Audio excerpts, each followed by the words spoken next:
Hello everyone, study class में आपका स्वागत है। आज चैप्टर 2 का कहानी पढ़ेंगे, हार की जीत।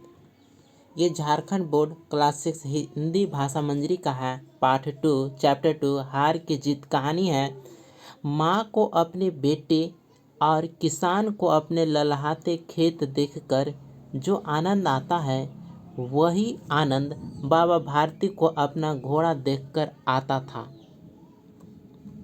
भगवत भजन से जो समय बचता वह घोड़े को अर्पण हो जाता।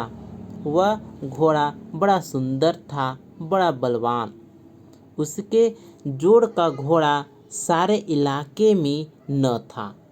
बाबा भारती उसे सुल्तान कहकर पुकारते, अपने हाथ से खरहरा करते, खुद दाना खिलाते और देख देख कर प्रसन्न होते थे। उन्होंने रुपया, माल, असबाब, जमीन आदि अपना सब कुछ छोड़ दिया था। यहाँ तक कि उन्हें नगर के जीवन से भी घृणा थी। अब गांव के बाहर एक छोटे से मंदिर में रहते और भगवान का भजन करते थे। मैं सुल्तान के बिना नहीं रह सकूंगा। उन्हें ऐसा भ्रांति सी हो गई थी। वह उसकी चाल पर लट्टू थे। कहते, ऐसा चलता है जैसे मोर घटा को देखकर चल रहा हो।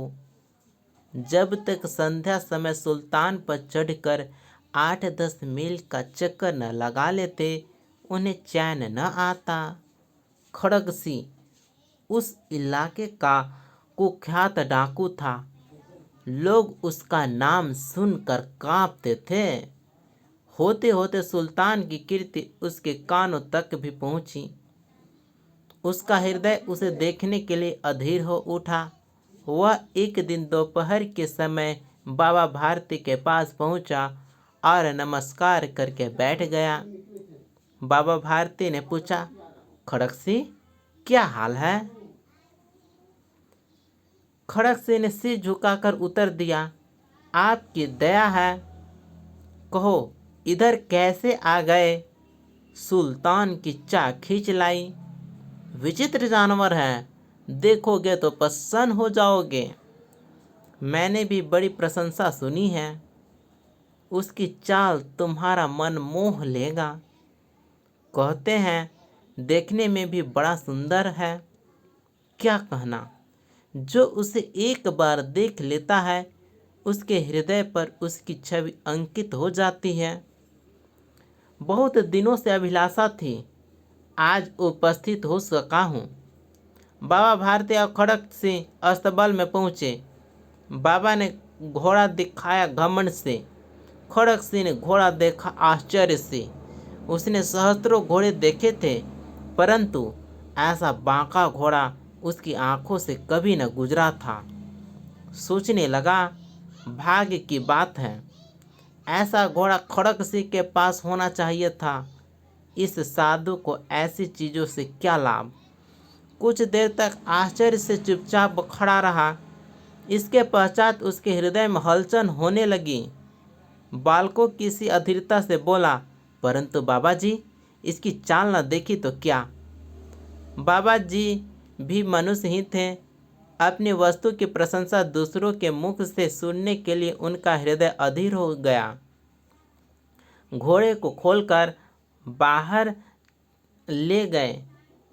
घोड़ा वायु वेग से उड़ने लगा। उसकी चाल देखकर खड़ग सिंह के हृदय पर सांप लौट गया। वह डाकू था। जो वस्तु उसे पसंद आ जाए, उस पर वह अपना अधिकार समझता था। उसके पास बाहुबल था और आदमी थे। जाते जाते उसने कहा, बाबा जी, मैं यह घोड़ा आपके पास न रहने दूंगा। बाबा भारती डर गए। अब उन्हें रात को नींद न आती। सारी रात अस्तबल की रखवाली में कटने लगी। प्रतिक्षण खड़ग सिंह का भय लगा रहता, परंतु कई मास बीत गए और वह न आया। यहाँ तक कि बाबा भारती कुछ असावधान हो गए और इस भय को स्वप्न के भय की नाई मिथ्या समझने लगे। संध्या का समय था। बाबा भारती सुल्तान की पीठ पर सवार होकर घूमने जा रहे थे। इस समय उनकी आंखों में चमक थी, मुख पर प्रसन्नता। कभी घोड़े के शरीर को देखते, कभी उसके रंग को, और मन में फूले न समाते थे। सहसा एक ओर से आवाज आई, ओ बाबा, इस कंगले की सुनते जाना। आवाज में करुणा थी। बाबा ने घोड़े को रोक लिया। देखा, एक अपाहिज वृक्ष की छाया पर पड़ा करा रहा है। बोले, क्यों, तुम्हें क्या कष्ट है? अपाहिज ने हाथ जोड़कर कहा, बाबा, मैं दुखिया हूँ, मुझ पर दया करो। रामावाला यहाँ से 3 मील है, मुझे वहाँ जाना है। घोड़े पर चढ़ा लो, परमात्मा भला करेगा। वहाँ तुम्हारा कौन है? दुर्गादत्त वैद्य का नाम सुना होगा, उनका सौतेला भाई हूँ। बाबा भारती ने घोड़े से उतरकर अपाहिज को घोड़े पर सवार किया और स्वयं उसकी लगाम पकड़कर धीरे धीरे चलने लगे। सहसा उन्हें एक झटका सा लगा और लगाम हाथ से छूट गई। उनके आश्चर्य का ठिकाना न रहा जब उन्होंने देखा कि अपाहिज घोड़े की पीठ पर तन कर बैठा है और घोड़े को दौड़ाए लिए जा रहा है। उनके मुख से भय, विस्मय और निराशा से मिली हुई चीख निकल गई। वह अपाहिज डाकू खड़ग सिंह था।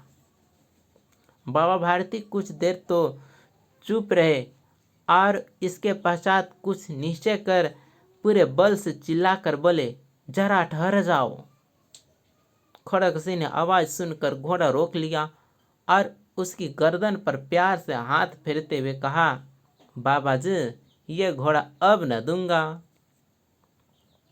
परंतु एक बात सुनते जाओ। खड़ग सिंह ठहर गया। बाबा भारती ने निकट जाकर उसकी ओर ऐसी आंखों से देखा जैसे बकरा कसाई की ओर देखता है। फिर कहा, यह घोड़ा तुम्हारा हो चुका। मैं तुमसे इसे वापस करने के लिए न कहूँगा, परंतु खड़ग सिंह, केवल एक प्रार्थना करता हूँ, उसे अस्वीकार न करना, नहीं तो मेरे दिल टूट जाएगा। बाबा जी, आज्ञा कीजिए, मैं आपका दास हूँ, केवल यह घोड़ा न दूंगा। अब घोड़े का नाम न लो, मैं तुमसे इसके विषय में कुछ न कहूँगा। मेरी प्रार्थना केवल यह है कि इस घटना को किसी के सामने प्रकट न करना। खड़ग सिंह का मुंह आश्चर्य से खुला रह गया। उसका विचार था कि उसे घोड़े को लेकर यहाँ से भागना पड़ेगा, परंतु बाबा भारती ने उससे कहा कि इस घटना को किसी के सामने प्रकट न करना। इससे क्या प्रयोजन सिद्ध हो सकता है? खड़ग सिंह ने बहुत सोचा, बहुत सिर मारा, परंतु कुछ न समझ सका। हार कर उसने अपनी आंखें बाबा भारती के मुख पर गड़ा दी और पूछा, बाबा जी, इसमें आपको क्या डर लग है? सुनकर बाबा भारती ने उत्तर दिया, लोगों को अगर इस घटना का पता लग गया तो वे किसी दिन दुखी पर विश्वास न करेंगे। यह कहते कहते उन्होंने सुल्तान की ओर इस तरह मुंह मोड़ लिया जैसे उनका उससे कभी कोई संबंध ही नहीं रहा हो। बाबा भारती चले गए, परंतु उनके शब्द खड़ग सिंह के कानों में उसी प्रकार गूंज रहे थे। सोचता था, कैसे ऊंचे विचार है, कैसा पवित्र भाव है। उन्हें इस घोड़े से प्रेम था। इसे देखकर उनका मुख फूल की नाई खिल जाता था। कहते थे, इसके बिना मैं न रह सकूंगा। इसकी रखवाली में वह कई रात सोए नहीं, भजन भक्ति न कर रखवाली करते रहे, परंतु आज उनके मुख पर दुख की रेखा तक दिखाई न पड़ती थी। उन्हें केवल यह ख्याल था कि कहीं लोग दिन दुखियों पर विश्वास करना न छोड़ते। ऐसा मनुष्य मनुष्य नहीं, देवता है। रात्रि के अंधकार में खड़ग सिंह बाबा भारती के मंदिर में पहुंचा। चारों ओर सन्नाटा था। आकाश में तारे टिमटिमा रहे थे। थोड़ी दूर पर गांव के कुत्ते भौंक रहे थे। मंदिर के अंदर कोई शब्द सुनाई न देता था। खड़ग सिंह सुल्तान की बाग पकड़े हुए था। वह धीरे धीरे अस्तबल के फाटक पर पहुंचा। फाटक खुला पड़ा था। किसी समय वहां बाबा भारती समय लाठी लेकर पहरा देते थे, परंतु आज उन्हें किसी चोरी, किसी डाके का भय न था। खड़ग सिंह ने आगे बढ़कर सुल्तान को उसके स्थान पर बांध दिया और बाहर निकलकर सावधानी से फाटक बंद कर दिया। इस समय उसकी आंखों में नेकी के आंसू थे। रात्रि का तीसरा पहर बीत चुका था। चौथा पहर आरंभ होते ही बाबा भारती ने अपनी कुटिया से बाहर निकल ठंडे जल से स्नान किया। उसके पश्चात इस प्रकार जैसे कोई स्वप्न में चल रहा हो। उनके पांव अस्तबल की ओर बढ़े, परंतु फाटक पर पहुंचकर उनको अपनी भूल प्रतीत हुई। साथ ही घोर निराशा ने पांवों को मन भर भारी बना दिया। वह वहीं रुक गए। घोड़े ने अपने स्वामी के पांव की चाप पहचान लिया और जोर से हिनहिनाया। अब बाबा भारती आश्चर्य और प्रसन्नता से दौड़ते हुए अंदर घुसे और अपने प्यारे घोड़े के गले से लिपटकर इस प्रकार रोने लगे मानो कोई पिता बहुत दिन के बिछड़े हुए पुत्र से मिल रहा हो। बार बार उसकी पीठ पर हाथ फेरते, बार बार उसके मुंह पर थपथपियां देते। फिर वह संतोष से बोले, अब कोई गरीबों की सहायता से मुंह नहीं मोड़ेगा। यहाँ पर आप देख सकते हैं बाबा भारती हैं और यहाँ पे उनका घोड़ा है। प्यार से थपकी दे रहे हैं।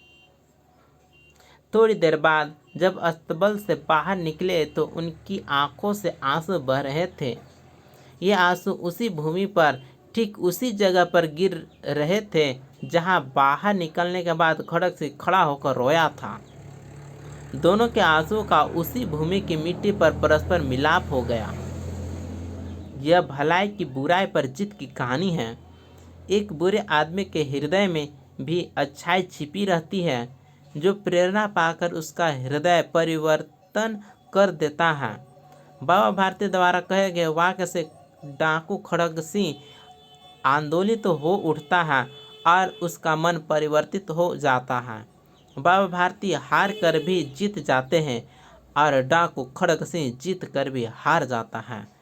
तो ये था सुदर्शन जी का लिखा हुआ कहानी हार की जीत। आपको यह कहानी कैसा लगा हमें ज़रूर बताएं। लाइक और शेयर करें। जय हिंद।